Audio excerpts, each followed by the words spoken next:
Thierry Duprat, garde gestionnaire du site classé de l'île aux oiseaux. Le but, c'est d'arriver à gérer, à animer ce site magnifique.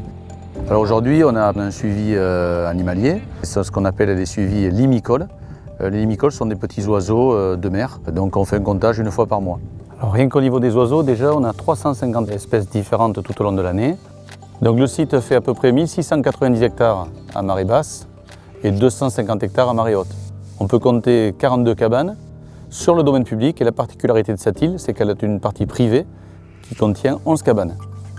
La fréquentation estivale peut arriver à 2000-2800 bateaux en pic, ce qui nous représente 10 000 personnes par jour. Il faut savoir que c'est quand même que 10 jours dans l'année où on a des pics de fréquentation et le reste de l'année, vous voyez comme aujourd'hui, on a 10-20 bateaux.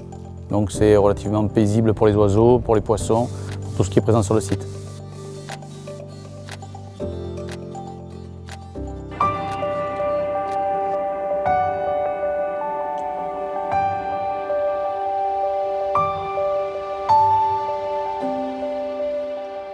Je suis garde gestionnaire des prés salés.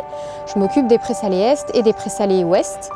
Là aujourd'hui, je suis sur le site pour faire un inventaire botanique. Il y a eu un état des lieux en 2016 qui a été mis en place.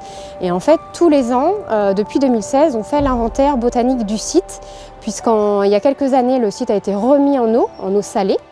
Et donc du coup, il y a 29 placettes qui ont été sélectionnées sur le site. Et tous les ans, on inventorie la flore qu'on trouve à l'intérieur de ces placettes pour voir justement s'il y a une évolution au niveau de la végétation et voir quelle est la dynamique de repopulation de la végétation sur le site.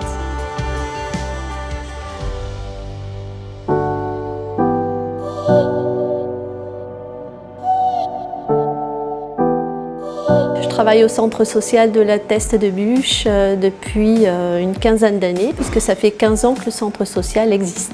Un des objectifs du centre social, c'est le bien vivre ensemble. Au quotidien, je suis éducatrice sportive, donc je m'occupe des seniors en priorité.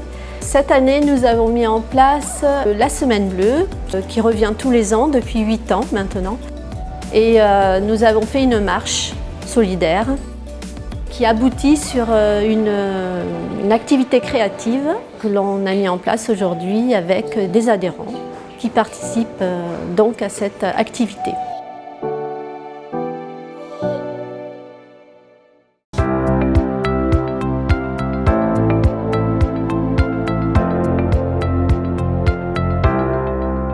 Depuis le 1er janvier, on est zéro phyto sur l'ensemble du cimetière, donc c'est tout un arrachage à la main. Tous les produits phytosanitaires sont interdits, donc on voit beaucoup plus d'herbes qui poussent sur le cimetière, ce qui est naturel. Du fait qu'on n'utilise plus de produits phytosanitaires, le cimetière va entre guillemets reverdir et il faudra accepter qu'il y ait des herbes, des plantes autour des tombes. La nature reprend le dessus sur le cimetière, mais on va essayer de la cantonner juste à certaines zones. On a arrêté il y a 5-6 ans maintenant à plus mettre du tout d'antigerminatifs, de désherbants, de sélectifs gazon. On a commencé par les espaces verts. Après est arrivé le service de la propreté où avant on mettait beaucoup de produits sur tous les trottoirs. Certains riverains râlent, mais on va essayer de les accompagner à laisser cette herbe en les accompagnant en mettant des graines de fleurs, pour que ce soit beaucoup plus joli à l'œil. Et après, dans tous nos espaces libres, cimetières, stades, les stades aussi sont passés en zéro phyto.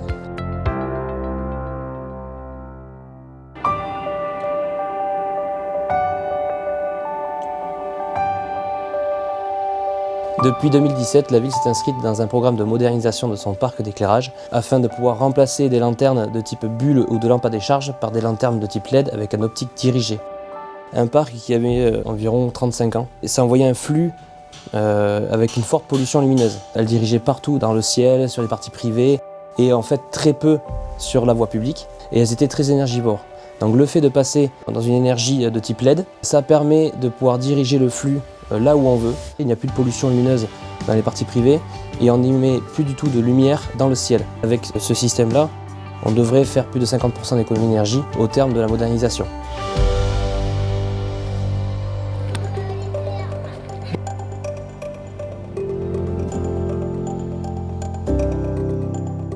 Ça faisait un petit moment qu'on avait envie d'avoir des poules sur l'école.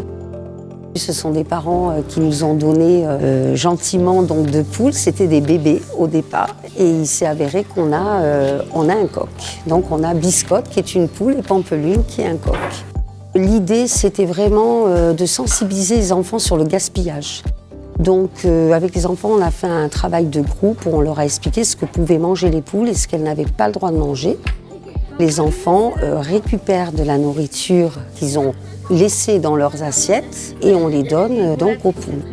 Ils sont contents parce qu'ils se sentent responsables. Ils vont, ils s'en occupent, ils se préoccupent de savoir si elles ont de l'eau, si elles ont à manger, si elles vont bien tout simplement. Les poules, c'est inoffensif et au moins ils peuvent pas nous faire trop mal.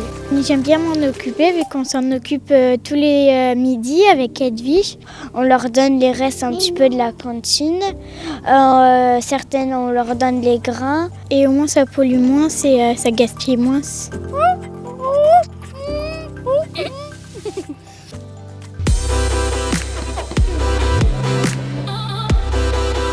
Alors aujourd'hui, c'est la manifestation Plantez bien, plantez local.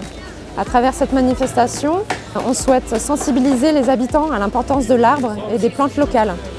Parce que préserver l'environnement, ça ne se passe pas que sur nos espaces naturels. Et donc la personne qui viendra aujourd'hui récupérer une plante et qui la plantera dans son jardin participe à la préservation de l'environnement.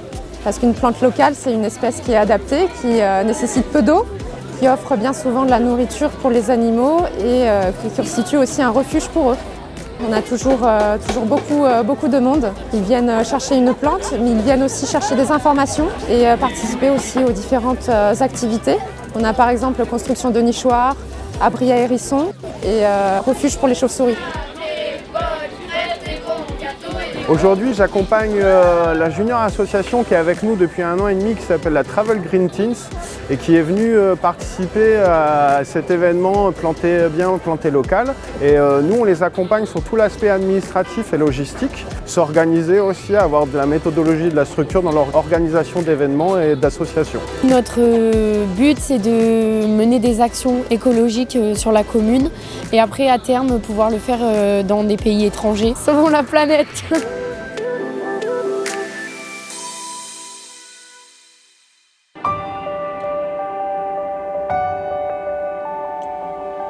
Nous avons lancé cette année en partenariat avec la mairie de La Teste, donc une opération des sapins pour nos dunes, une collecte des sapins, Douglas, épicéa, pins de Noël. Et après donc la deuxième étape, le 15 janvier à la Salinor, donc on organise un petit chantier participatif où vous viendrez mettre vos sapins dans la dune à des endroits donc, où nous on a une problématique à gérer d'érosion éolienne pour en fait capter le sable qui va arriver avec les tempêtes d'hiver, donc en fait pour faire un piège à sable et pour faire une couverture.